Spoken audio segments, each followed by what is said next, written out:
Okay guys, Barry T here, and we're going to learn something today about rims and tires from 1931. Something different, but you're going to learn something. It'll be fun. Okay, Alan, we have some different shenanigans going on here. I see this tire changer here, but you've got more than just a tire you're working with, aren't you? Yep. Tell me what's going on with this here. Well, I have one car that's modern.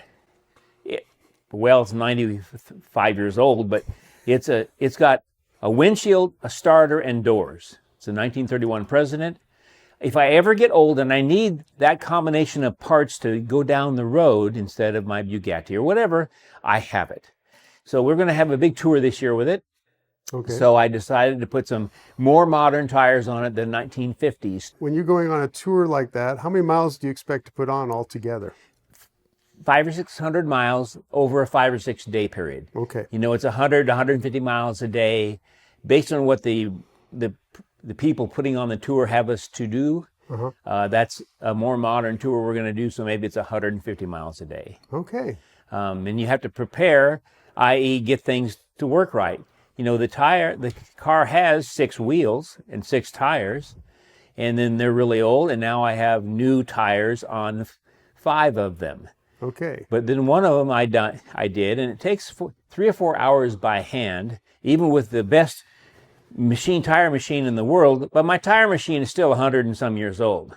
So you have to work, like you can't go to a tire shop down the street to get this done, can you? No, and even if you lie to them, you know, even if you lied, it's a split rim.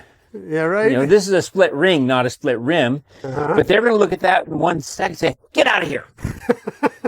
They don't want anything to do with this kind of technology. No, they don't. That goes around here. Yeah, okay. So it's on you. Yeah. So you change the tires. So the first one I did, which takes 3 or 4 hours, was this one. Okay. And then I I was going to put it on the car, see how nice it looked on the car. Didn't fit. Are you kidding? And it came with the car? It came with the car. I didn't do the restoration on this. A friend of mine did it in 1990.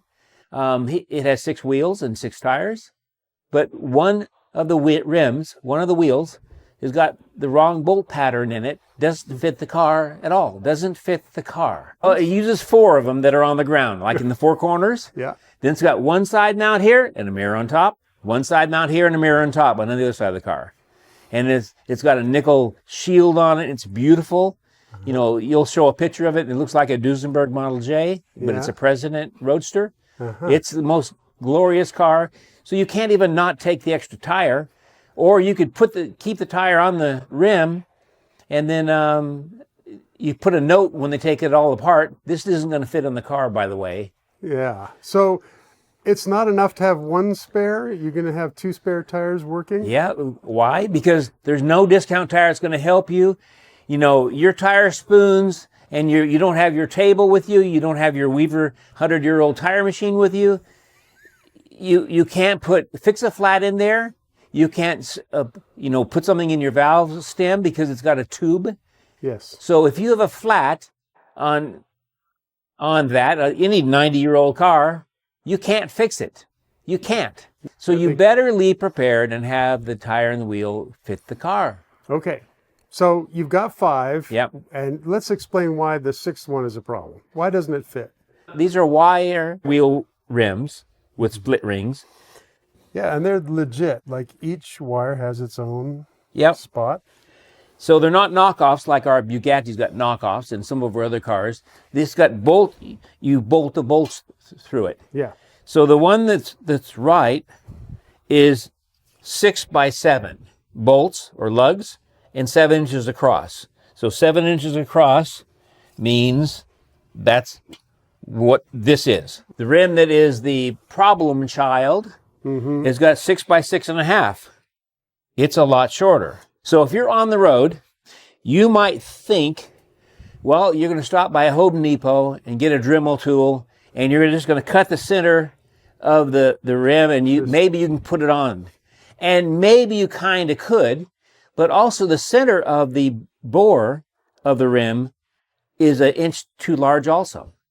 Oh, really? And that's what centers the rim on the hub before you put the lug nuts in. So you're saying, okay, yes, you're not going to hog it out, as people would say. No, but in your mind, that's what you would think. Oh, I can get it on there and get back home. I'm in, Arkansas, and I need to get back to Arizona.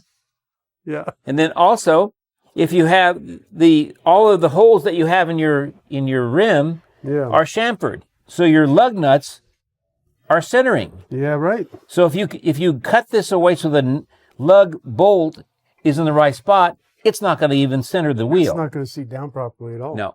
So you've got a real problem. You cannot fix this on the road. So then what I decided to do, and you can show on the stills that on the rim that's bad is a cast iron rim on the inside. And it's got raised bosses on the inside. Well, and let's just talk about that for 1 second. I was tugging on this to lift it up. This is a cast iron wheel. Right. This is cast iron, guys. Well, this is cast iron for sure here in the center parts. I'm pretty sure this is too. I think so too, because it has the ring in there. Yeah. So this is in the interim of the repair. Yeah. But this is all cast iron.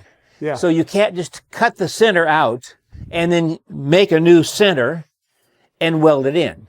So what can you do? You can silicone bronze TIG it, so you can apply something to the center.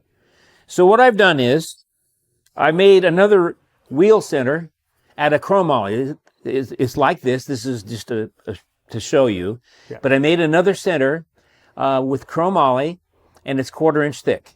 Okay. And I indexed this on my mill, and I cut the 6 holes that are perfect. And I cut the center out so it centers the hub perfectly, within 1/1000th of an inch or better. And then what I do is, I'll show you in a minute what I did on this one. Okay. So for demonstration, I'm going to place it inside of here. Okay. Mm-hmm. And then I'm going to get it absolutely centered in there. Yep. And then I'm going to weld it on the other side. I'm going to TIG bronze it, which is what this one I did. So this is the back side of the cast iron wheel. Yep. So this is silicone bronze. And what I silicone bronzed in was my plate. And I'll show you in a moment the plate. Yeah. And there's my chromoly plate that's brazed on the other side on the center. So the center is brazed all the way around. And then this is completely flush to the nubs that are sticking up, the 6 nubs. Yep. And then to help me localize it before I did the welding, these 6 bolts go into the holes before I do the final machining. So each of the holes are oversized a little bit, allowing me to put a 1/2 inch bolt through my 6.5 inch and my 7 inch holes that are on top of each other to center my plate and keep it absolutely fixed and tight. I see, right. Then I did all my TIGging with the silicone bronze. And when I got all done with that, since the backside of the chromoly is going to be never exposed again, as far as where you can see it, and the top of the cast iron wheel is never going to be seen again, I filled all that with JB Weld after I silicone bronzed it to keep it out of the elements. The bolts that are going in on the studs have these nuts. They're centered because I chamfered all of these holes. We can't see it too well right now. Yeah, I'm waiting for my JB Weld to dry. Then I'll put this back on the mill. Okay. And then on the holes that are the right holes, I will center it in those holes and go through the bottom portion, the red, and then cut that out. So they'll be perfectly all the way through the right diameter, which is about 7/100ths of an inch. Okay. And then it's really done, other than painting it on the inside so it's red again. Well, as 31 Studebaker wheels, I'm imagining they're just not that easy to find. No, you can't find them, and you can't just put it away. You have to just fix it. Yeah. And you have to figure out a way from an engineering standpoint that won't be weaker than it was and won't be Mickey Mouse at all. And it's not. Yeah. You have the same thickness of the back of the wheel as you had, and then you have another plate on top that's allowing your nuts to lock into that with chamfered holes. Right. So it's not going to be weaker. It's going to be heavier by 3 or 4 pounds. Yeah, so to summarize, you're basically sandwiching the original hub. That's correct. And you're using, I guess, a little bit longer studs, are you? I'm not going to need to. They're all about 3/8 of an inch too long. Oh, okay. So I will be only 1/8 of an inch outside of the nut. That's fine. Okay, no problem with that.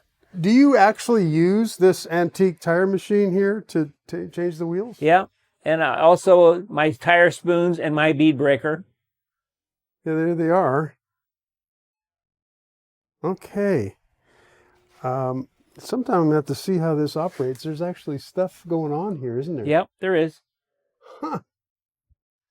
Well, that is pretty cool. It's finished perfectly, and nobody will ever be able to tell, not that it's a big secret on a wheel, Right. but since people are picky on wheels, maybe you should do a good job. So it looks really factory stock on the inside, and you can tell it's at least a piece of steel. You can't tell it's a piece of chromoly.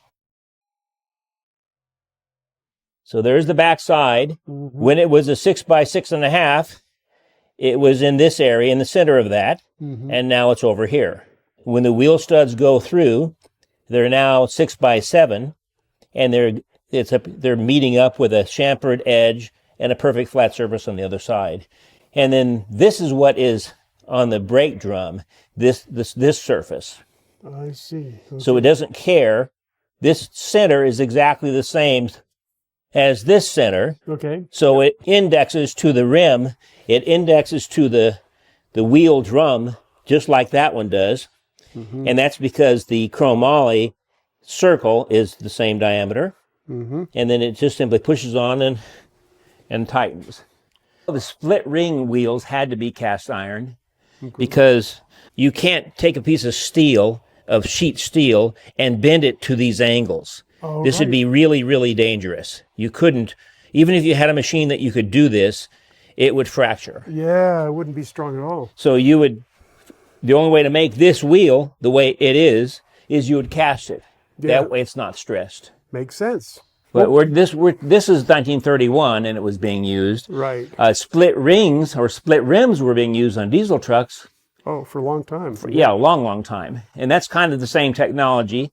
I don't know on those if those are pressed steel to arrive at that wheel or if they're cast iron. Yeah. They didn't have any cast aluminum wheels in 1931. No, that's right. So this is cast steel or cast iron. Yeah. And and then we're not changing the wheels to a hot rod.